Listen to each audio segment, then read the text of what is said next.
Death doesn't stay buried in this town, and love always becomes a weapon. This isn't just a turning point, it's a warning.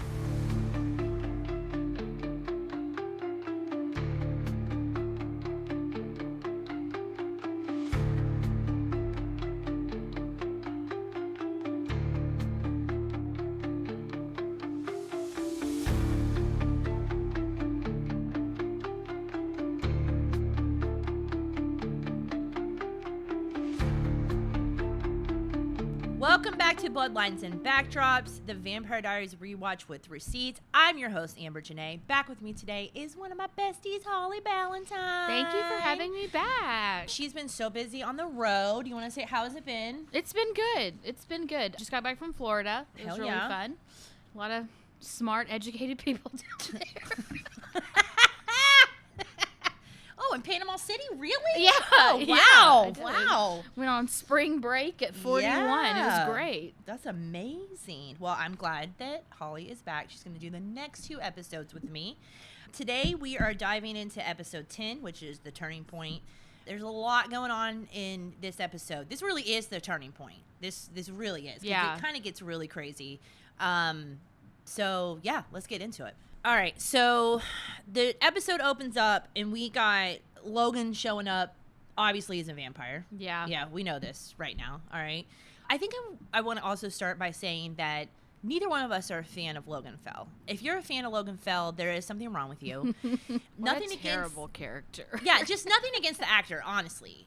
Nothing against the actor, but the character is insufferable at points. I mean, Aunt Jenna's hot. She's sweet. She took in her niece and nephew. Like, how are you gonna leave Aunt Jenna? Yeah, and then just come and wreck her life like that. Yeah. And I guess in a way, maybe that wasn't his intention, but his intentions become clear as he.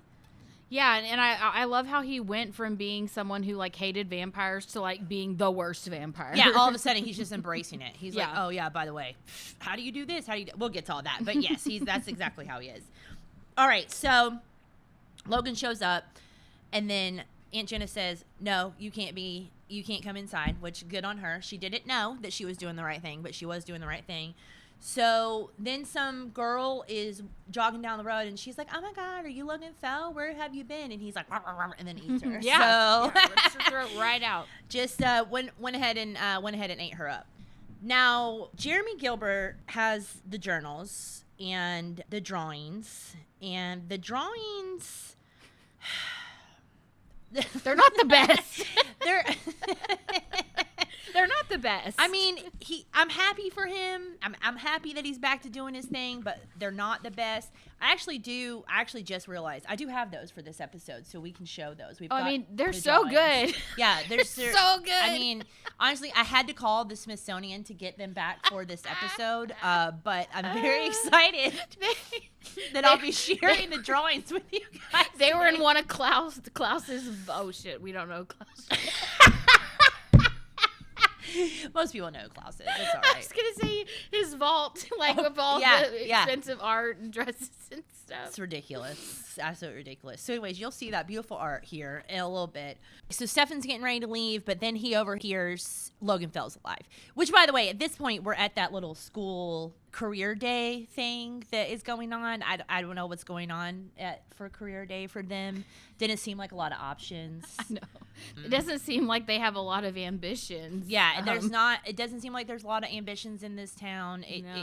It's very strange. No, you work at Mystic Grill or you're the sheriff. The mayor. I mean, it's telling me that the school budget went to the Halloween party. It didn't go to career day. Also, when Elena's dad died, did they just not have a doctor anymore?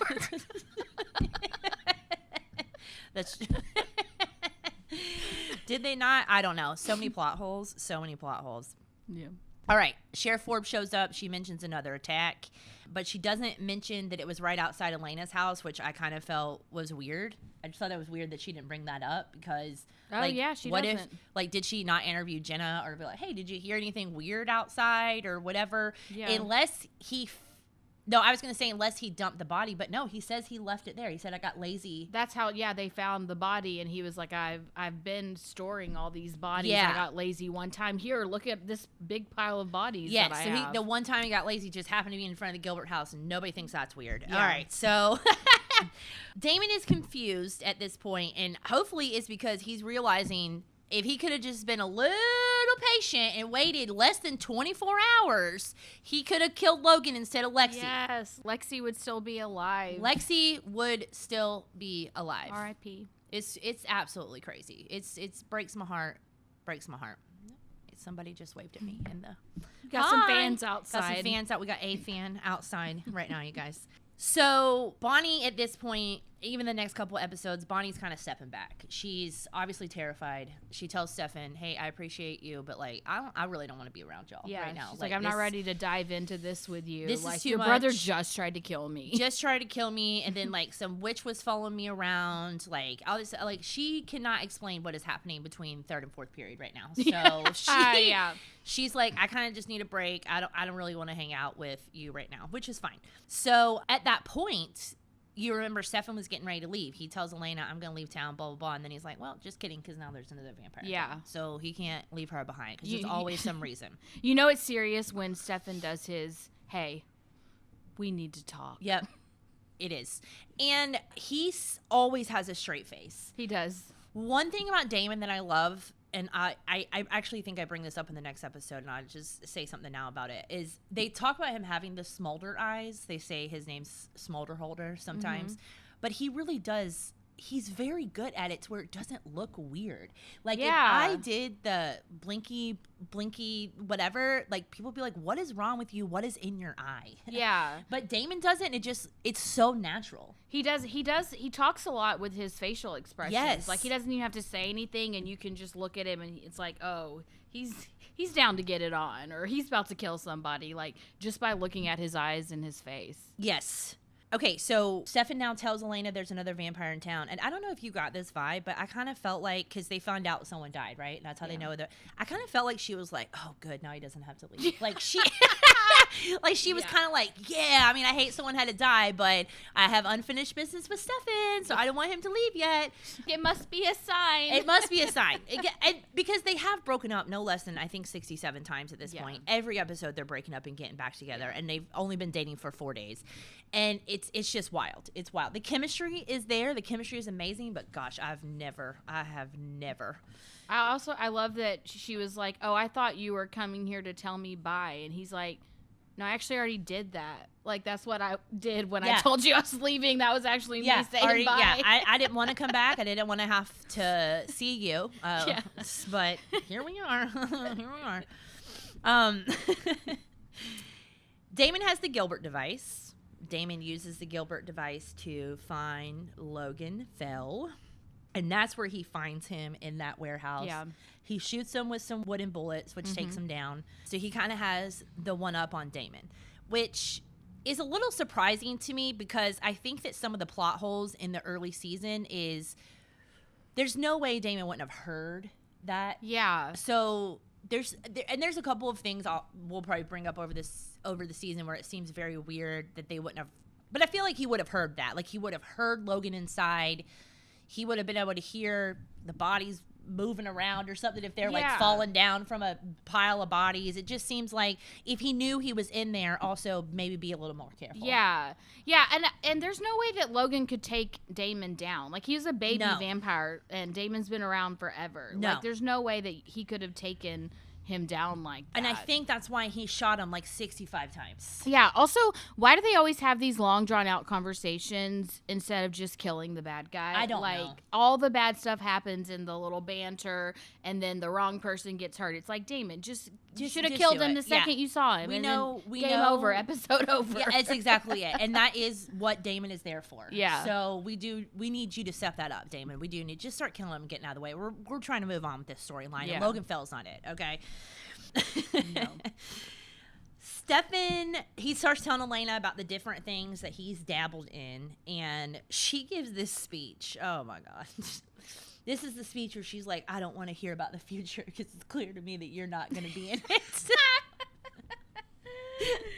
Oh, wow. We're like, oh, again, guys, you guys have been on 5 dates. I need you to chill out just a little bit. I mean, it's like teenage love, but Stefan's not a teenager. So Elena maybe has a little bit of an excuse, but Stefan's lived some. So he needs to chill it out a little bit. I know her mom's not there, but Aunt Jenna can be like, girl, like seriously, you're not going to be with the person that you're with at 18 forever. No. Absolutely not. No. Here. All right. So now Logan threatens Stefan, and Elena tells Jenna she's got to stay away from Logan. And the cool thing about this is kind of the first time, even after everything happened, that you see Damon and Stefan team up. They kind of put everything to the side. I mean, the episode before, Stefan was ready to stake and kill his brother. Yeah. Like, he was ready to take him out forever. And so for them to come together and be like, all right, we got to take this dude down. We got to figure this out. Like, that works, and it's cool to see. Which we see later, Damon still chooses himself. But that's where it is for now. For right now, they are trying to do that. Even at the beginning of the episode when they were talking, like, Damon's like, where are we going to go? And Stefan's like, we aren't going anywhere. Yeah, nowhere. Like, I'm going as far away from you as possible. And Damon's like, no, because the band's back together now, dude. You know, just got to kind of get over it. Yeah. Like, Logan confronts the sheriff, and so she kind of alarms the crew that, you know, she looks like really terrified at this point. And he says something like, can't believe you buried me behind the Kmart or something like that. Like, he was like, you babysat me or what? I don't know, even know. But he was like saying all this stuff, guilt tripping her. And it's like, bro, you would have done the same thing. You would have done the same thing. I'm sure that's protocol. That's what I think she kind of alluded to that. She's like, we did what we had to do. Like, what are we supposed to say? We've had these discussions with the Founders Council. You know, I'm sure the council was like, if any of us ever turn and get killed, or if any of us ever get bitten by an animal or attacked, you know, bury us somewhere where there's no questions. Tell everyone we went to live on a farm. Yeah, exactly. All right, the drawings are coming back up again because this is when Tyler and Jeremy start. Oh, I love this scene. I love this scene. I do too. It's so weird because the only we know that Jeremy is being nice because he was compelled by by Damon. So we know that Jeremy's personality has changed a little bit because Damon took away some of his grief. But to Tyler, it probably just seems weird. No, but Jeremy got a little roast on Tyler. He basically said like, oh, like, artists usually have depth, and that's not something that you have. Like, he straight says that to Tyler. Yeah, he did. And Tyler was like, I'm angsty too, bruh. I got daddy issues. And then Jeremy sees Tyler's drawings, and then he's like, oh, wow, these are really good and arguably much better than Jeremy's. Yes, if they we're are being arguably honest. much better than Jeremy's. And honestly, the drawings we have, I don't know who's who. We're gonna figure it out when we pull them out. I don't know if they're the good ones or the bad ones, but it also seemed like Tyler had a little bit more of a vision, and Jeremy was kind of just all over the place. He just had like black charcoal. And he's just like in one of those movies, like where you're possessed by something and you're drawing like what you're seeing. Yeah, or like a courtroom sketch artist. Yes. They're just like, this is what the villain looks like. And you know what? I didn't see courtroom sketch artists at the career day. I didn't see a table for that. So I don't know what he thought he was going to do because with art. in Mystic Falls, they'd be like, what did the perp look like? And it would just be a dog or a wolf because it's always an animal. I don't know. Something that had teeth. Yeah. Who knows? But this leads to... So this little thing between the two of them leads to them kind of getting each other's face. And then Daddy Lockwood comes over and he's like, let's go outside and, you know, deal with this like men. And you see Alaric, and Alaric's like, this seems a little off. Like, I'm not liking this. So then they go outside. Mayor Lockwood's trying to get them to fight, which is kind of crappy. I mean, that sucks. Then you start to really understand Tyler's drawings. Yeah. You're like, oh, his dad kind of does suck.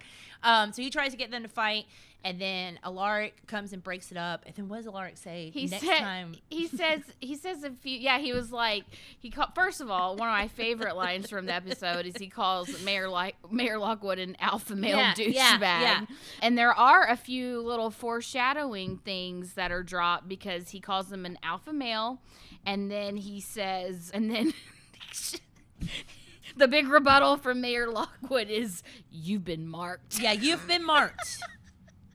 And then Alaric's like, okay. Yeah, he's like, next time it's going to be me and you in this parking lot. Yeah, and he's like, okay.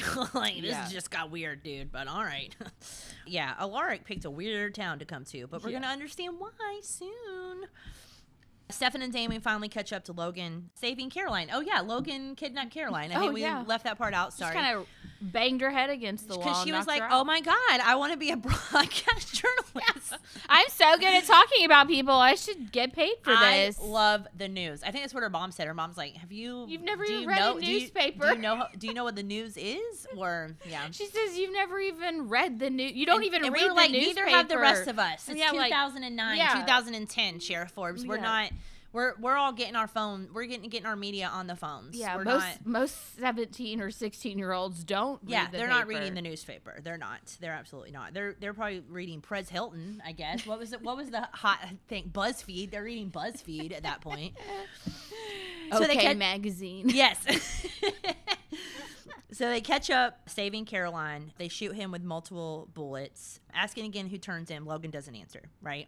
But Logan brings up the tomb and tells Damon there's actually another way in and that he needs to meet him. So Damon's like, all right, make it look real. Yep. And Logan like shoves him, and then Sheriff Forbes comes and he's like, oh my God, he attacked me. I didn't know what to do, blah, blah, blah.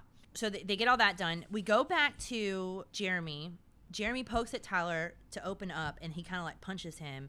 And he's like, I don't need your pity. And then that's when you see the moon. Yeah. He's like, what's your problem, man? He's like, I don't know. And you see the moon in the background. And then you see the moon in the background. So that was another, besides the two things that the Mayor Lockwood said, that was another little indication that rule of three. We got 3 little hints. Oh, yeah, it is rule of 3. Yeah. Yes. All right. Elena takes Stefan home. She apologized about how she's been talking to him. This girl is... She tells him that she wanted to be a writer, but not anymore because it was something that she shared with her mom. This is when she tells Stefan that the bad stuff was already in her life. Yeah. He's like, oh, you think that you brought this bad stuff into my life. My life already had it or whatever. And then she's like, I'm not leaving, Stefan. I love you.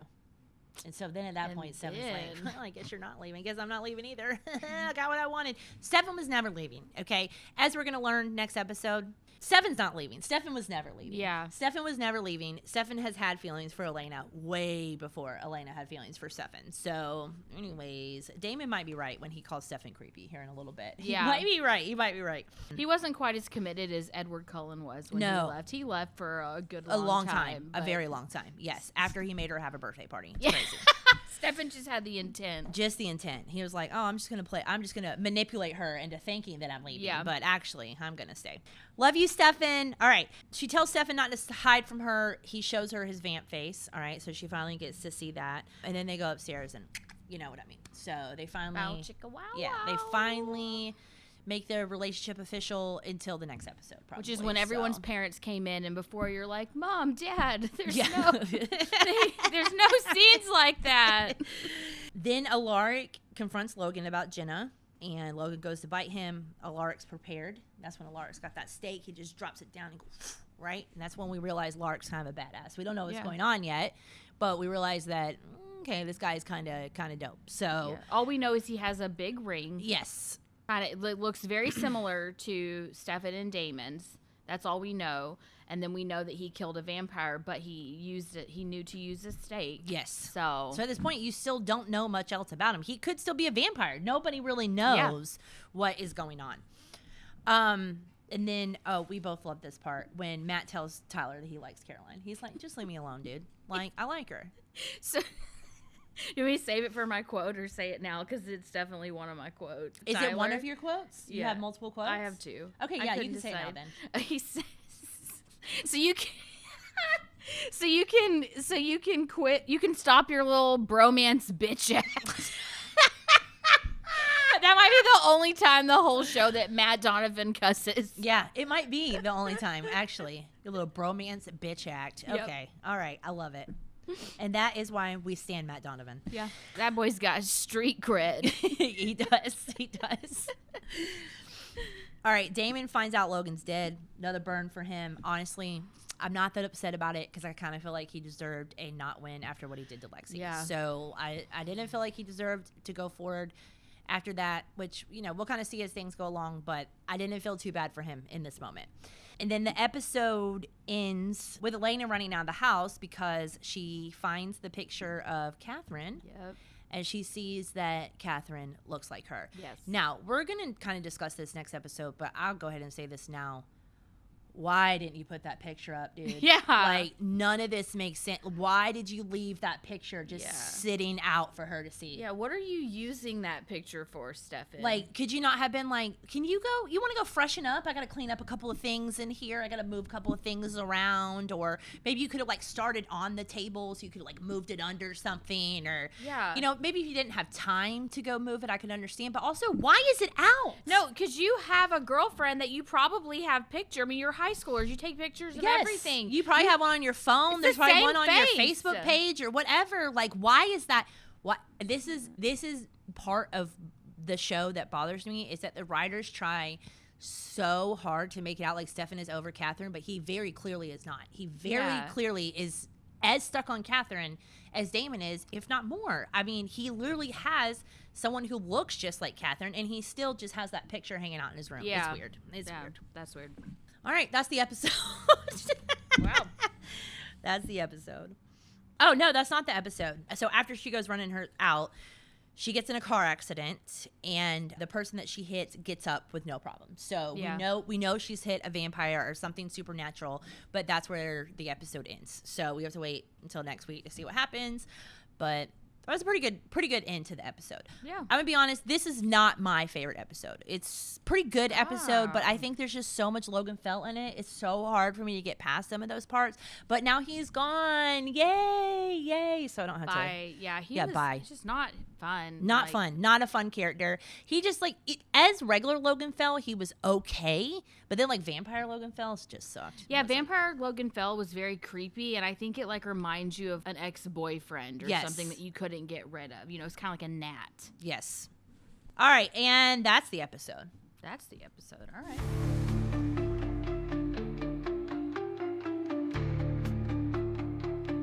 We have reached our Covington connection. We don't have a lot for this episode. So basically the only thing they really filmed here, we didn't see any filming for this episode. Most of it was done at the stages. Logan Fell did kill that girl in front of Elena's house. So we did have that for the Covington connection. So for the receipts, then we'll move on to the receipts since we don't have a lot for the connection. A few things. So they're on Elm Street, and I looked it up because there's an Elm Street here in Covington, and I was like, are they on Elm Street? Like when Logan attacks Damon, pretends to attack him. It's actually in Decatur. So I looked it up because I was like, oh, is it Elm Street here? That'd be a fun thing to tell people, but it's not. It's actually Decatur. So in the beginning of the episode, we see Jeremy drawing. And then later in the episode, we see Tyler drawing as well. So we have the drawing that Jeremy started. So when he was kind of going through the journal at first. And then if you remember, he got his drawing pad back out, and Elena was like, oh my God, Jeremy's drawing again. So I think Steve McQueen may have actually done this. So I don't know 100%, but in comparison to the rest of these, I really feel like he may have doodled on here. We kind of have, you can see that it goes through the phases. It's with that charcoal. He was using the charcoal. He broke the piece of charcoal. This is what Damon looks like to Jeremy. Yeah. No, because this one really does look like Damon. It kind of does look like Damon. What if it is? I don't know. Well, he did compel him, so maybe it's something he's seen. He's dreaming about him. She just showed you that one, but I want to show the duplicate of it because someone drew a penis on it. So I don't know who it was. It was me. I'm sorry. Oh my gosh, there's a giant penis on the back too. I didn't see this one. I saw the one on the back. I didn't see the one on the front. Oh no, I saw the one on the front. If you can see on right above the head, but yeah, there's Do we think? Oh my gosh, it looks like someone measured themselves when they. Jeremy. Put this back here. Oh my God, little Jeremy Gilbert, what are you doing? What are you doing? Anyways. That's fun. I didn't know that was there. That's fun. You never know here at Vampire Stalkers. We're going to show you vamps and dicks. That's what we're going to do, vamps and dicks. All right. MVP and quote of the week. Okay. Who's your MVP? Alaric. Alaric. Me too. Really? For killing Logan? Yeah. For killing Logan, but also for just how he's been supporting Jeremy and then coming out there and standing up to Mayor Lockwood. and not letting them fight. That was more of that than for killing Logan for me. For me, it was killing Logan, and I wrote down because he took away Damon's second chance. And I was happy to see Damon feeling some of the consequences of his actions. It's okay, Damon. It's okay. Don't worry. Yes, I also wrote Alaric, but those reasons are great reasons too. Yeah. Alaric's definitely the MVP of this episode. All right, my quote is from Mr. Damon Salvatore. And he says, "I don't side with anyone. You piss me off, I want you dead." Yep. That's a great one. It's a good quote and something that I feel like I live by personally, that if you do piss me off, I want you dead or out of my life. So, yeah, that's a good Damon line. It's a great Damon line. My quote is actually from Logan Fell. He says, "I keep eating everything, including the housekeeping." It's a great line. That is a great line.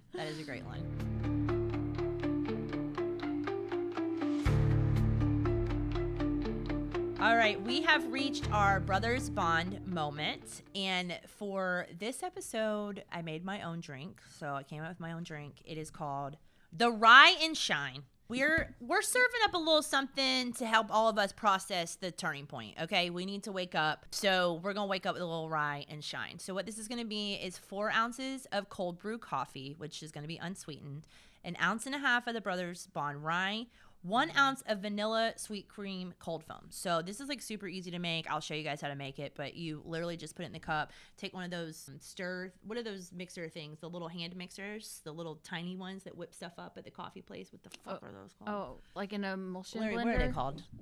The little frother. Yes. Okay. So you get a little frother. You froth it up. And then just like a dash of maple syrup if you just need a little bit of sweetness. You're going to fill your glass with ice. You're going to pour the cold brew in. You're going to add the Brothers Bond, stir that, and then top it with the cold foam, and you're good. You're good to go. It's going to wake you up, and it's going to be very delicious. I can't wait to make one here in just a little bit so I can show you guys. Oh, also, if you are making the drinks, please tag Brothers Bond and get them to sponsor us. We're trying to get them to sponsor us. So I've been begging for, this is 10 episodes now. 10 episodes I've been drinking whiskey, and that's a lot. That's a lot of whiskey that I've been drinking. I have your face across my chest. 3 of them. I have your face all over this store. Both of you are everywhere. I'm showing everyone your abs. Come on now. I tell people on the tours every day how nice you are. So if you could return that kindness and sponsor the podcast. I named my child Ian. No, I didn't. I don't even know if you even knew who he was at that point. Yes, I did. From Lost. Oh yeah. That's a wrap on the turning point. For this episode, the turning point, I came up with a drink called the Rye and Shine. We're waking up. We are waking up in this show right now. I told you guys how to make it on the pod. We're going to make it here. Now, I am supposed to have ice in my cup, but it is 9 o'clock at night here in Mystic Falls. All the places that have ice are closed. What we're going to do is we're going to start with 4 ounces of our cold brew. This is a 2-ounce shot glass. So we'll take that 1, 2, 3, 4. All right. We're going to pour that in. We are going to add our Brothers Bond Rye. We're using the Brothers Bond Rye this time. This is going to be 1 ounce. This only gets filled up halfway. And I may put in a little bit extra because y'all know me. All right. And then we got to make our cold foam. All right. This is the fun part. So we're going to put a little bit in this cup right here. This is some sweet and creamy. I think I said use vanilla, but you can use whatever you want. All right, we're going to do that. And then you just pour it right over the top. And cheers. That's freaking good. We'll see you next week. That's a wrap on the turning point. Tag us using hashtag Bloodlines and Backdrops. If you watch it, let us know how you are surviving the season so far. Next week, we're going to hit the road for Bloodlines. Things are going to get messy. Elena's thrown into a world that she did not even know existed. She did not see this coming. And Damon, well, he's got some revenge on the mind. So until then, stay safe, stay vampy, and remember, in Mystic Falls, nothing is ever as it seems.